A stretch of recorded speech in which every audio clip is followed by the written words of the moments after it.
Je suis Éléonore Pétillot, j'ai 24 ans et j'ai monté la ferme L'Arche de Léo en 2015. Une ferme qui allie association de protection animale et plusieurs activités comme la pension canine familiale et l'éco-pâturage. L'Arche de Léo, du coup, ça vient surtout d'un rêve et d'un projet, je pense, que depuis que je suis toute petite. Le rêve d'avoir une ferme avec des animaux sauvés et tout ça autour de chez moi dans une campagne verte et près de la mer. Je pense que c'est vraiment un rêve d'enfant en fait d'avoir créé ça. Alors ici, on a 3 hectares et puis surtout, ce qui est formidable, c'est qu'il y a ma maison au centre et qu'ensuite, on a les 3 hectares qui tournent autour. Donc du coup, c'était vraiment génial parce que c'est vrai que c'est plus facile que d'avoir soit une grande ligne où du coup on doit tout traverser. Donc moi j'ai adoré aussi cette... comment on dit ? Ouais, cette configuration, merci. J'ai adoré cette configuration et je trouvais ça vraiment sympa aussi d'avoir les champs autour. Est-ce que ça a été facile ? En fait, c'était fou parce que je crois que j'ai visité 2 maisons et je me demande si celle-ci c'était pas la première et en fait c'était le coup de cœur tout de suite quoi. C'était le coup de cœur tout de suite, je me voyais dessus, même si au final ça ne ressemble à rien aujourd'hui de ce que j'avais imaginé, parce que c'est aussi en ayant des animaux qu'on apprend et qu'on voit les difficultés, les limites, etc. Mais oui, tout de suite ça l'a fait ici et j'ai adoré aussi la disposition, les choses comme ça, c'était vraiment top.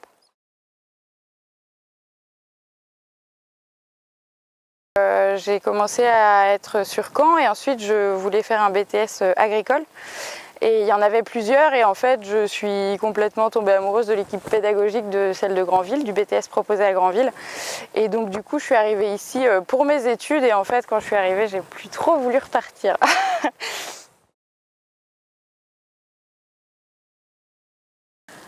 Une journée type déjà, le matin ça va être un peu de checker tous les animaux, voir comment tout le monde va.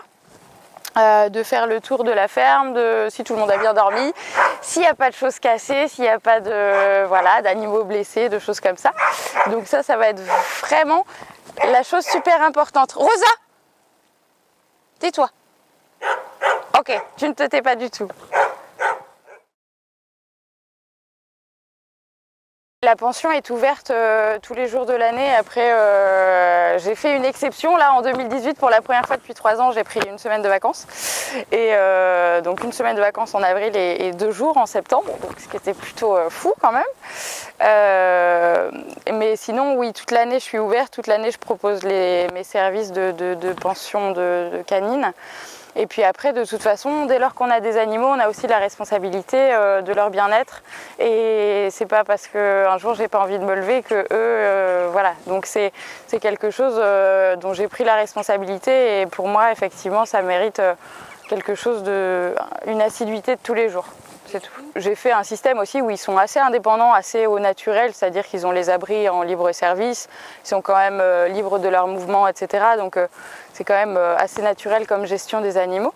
Maintenant, après, j'ai des personnes de confiance qui peuvent être là si moi j'ai un souci ou si moi je suis bloquée quelque part ou si je dois partir 2 jours, j'ai des personnes de confiance heureusement pour gérer. Comment ça se passe la pension ici? C'est assez simple. Du coup, les personnes me contactent pour savoir si je peux garder leur chien. Si j'ai de la place, il n'y a pas de souci. Pour une première garde, il y a un test. Donc, c'est une demi-journée ou une journée où le chien vient en garderie sur la ferme. Moi, du coup, je peux cadrer la première expérience à la ferme, les rencontres avec mes chiens, avec les autres animaux, voir vraiment comment le chien se comporte. Ça me permet aussi d'avoir une observation sur son caractère et donc la prochaine fois quand il viendra vraiment en pension, si ça se passe bien pour le test, ça me permettra aussi d'anticiper et de savoir comment je vais lui présenter les chiens, à quel rythme et dans quelles circonstances je peux faire les choses pour qu'il soit le plus à l'aise possible. Je privilégie beaucoup le calme parce que effectivement on a un groupe de chiens, des chiens qui sont forcément beaucoup plus enclins à s'exciter, à se surexciter et c'est là où du coup forcément comme chez des enfants ou n'importe qui, dès lors qu'il y a de la surexcitation, après c'est là où arrive, y en a un qui court dans l'autre et qui fonce, qui fait pas attention et l'autre a mal, etc. Enfin bref. Donc du coup, j'essaye vraiment de garder quelque chose de calme. Et puis le mot d'ordre, oui moi aussi, le mot d'ordre pour la pension, c'est vraiment que ce soit agréable pour tout le monde. Que ce soit pour mes chiens, que ce soit pour moi et que ce soit évidemment en priorité pour le chien qui vient en pension. Donc il faut que ce soit quelque chose où il est à l'aise, il faut que ce soit un environnement où il se sente bien. Et donc je pense que ouais, ça c'est vraiment le mot d'ordre de la pension. La journée, c'est 12 € par jour pour les femelles et les mâles castrés et c'est 14 € par jour pour les mâles non castrés. Et ensuite, il y a aussi plusieurs options qui sont optionnelles forcément. Il y a la balade, donc pour 8 €, que ce soit à la plage, dans les chemins de randonnée ou en forêt. Il y a le bain de fin de séjour parce qu'évidemment on est à la ferme, donc se rouler dans l'herbe, creuser dans la boue, c'est vachement intéressant, c'est vachement marrant. Donc du coup c'est vrai qu'il y a des personnes qui aiment aussi avoir leur chien propre quand ils le récupèrent, ce qui est compréhensible. Donc du coup voilà pour 5 €. Et puis il y a aussi, je fais un peu de photos, donc je propose aux gens de faire des photos de leur chien, des photos souvenirs de leur chien. Voilà. Moi j'ai monté ça aussi parce que déjà c'est aussi quelque chose qui me tient à cœur. Moi mon premier chien je l'ai eu dans un refuge et c'est vrai que j'ai été sensibilisée à tout ça. Donc du coup je voulais aussi mettre un peu ma pierre à l'édifice, mais surtout porter assistance aux animaux qui n'avaient pas forcément eu de chance. Donc du coup effectivement je me suis lancée là-dedans, ouais, dans une association. Et donc tous les animaux, ou 99% des animaux qui sont là sont issus de sauvetage, donc étaient maltraités ou abandonnés. Ouais. Donc du coup, c'est des animaux pour lesquels on m'a alerté, c'est des animaux qui viennent d'autres associations. Et puis oui, il y en a certains que j'ai trouvés errants ou qu'on m'a carrément apportés parce qu'on les avait trouvés errants. Donc effectivement, il y a pas mal ou des animaux qui ont été abandonnés tout simplement par leurs propriétaires directement, c'est quand même une grosse majorité. Donc avec la partie lucrative, donc la pension canine et l'éco-pâturage, c'est ce qui va me permettre de manger, de nourrir mes animaux et de faire vivre la ferme.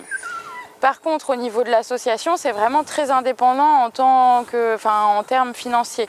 Donc si tu veux, ça va être aussi c'est ça qui est le plus compliqué, c'est de justement équilibrer entre les adoptions qui vont rapporter de l'argent pour pouvoir payer les soins et justement avoir des soins à faire de toute façon.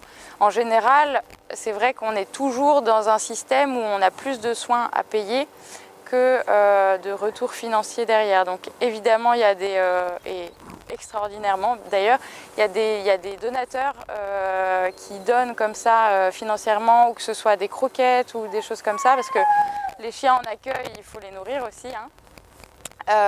Donc du coup ça va être une vie complètement indépendante au niveau de l'association qui demande vraiment un équilibrage très particulier en fait.